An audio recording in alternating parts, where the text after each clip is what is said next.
আসাম থেকে এসেই পরের দিন গেছিলাম বাড়িতে। আমার দাদার ছেলের অন্নপ্রাশন ছিল বলে কিন্তু আসাম থেকে হঠাৎ করে বাড়ি চলে এসেছি। বাড়িতে যাব বলে প্রচুর এক্সাইটমেন্ট ছিল। সকাল সকাল ব্যাগপত্র গুছিয়ে ছেলে আর আমি চললাম বাপের বাড়ির উদ্দেশ্যে। বোন আগের দিনই চলে এসেছে ওই বাড়িতে, তাই ও বারবার করে ফোন করে করে বলছে যে দি তুই কতক্ষণে আসবি। ওরও আর তর সইছে না আমাদের জন্য। এই যে আমাদের মেয়েদের না বাবার বাড়ি যাওয়ার সময় এতটা আনন্দিত হই আমরা, এত খুশি হই, সবার সঙ্গে দেখা হয়, মায়ের সঙ্গে দেখা হয়, ভাই বোনদের সঙ্গে দেখা হয়, কিন্তু ফেরার সময় কিন্তু বুকটা ফেটে যায় কষ্টে। বাড়িতে গিয়ে কটা দিন সবার সঙ্গে হই হই করে কাটালাম।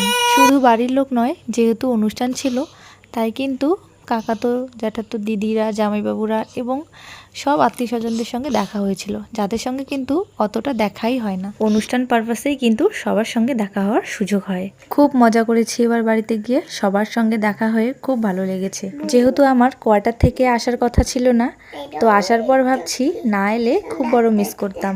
আর না এলে না এত সুন্দর মহাপ্রভুর ভোগেও কিন্তু আমার থাকার ভাগ্য হতো না। দাদার ছেলে, আমার ছেলে আর বোনের ছেলে, এই তিনটে পাপাকে নিয়ে কিন্তু দুর্দান্ত সময় কাটালাম। তবে ওদের ছেড়ে যাওয়ার সময় না খুব কষ্টও হচ্ছিল। এত মায়া হয়ে গেছে পাপা দুটোর উপর যে ওদেরকে ছেড়ে আসতে ইচ্ছে করছিল না।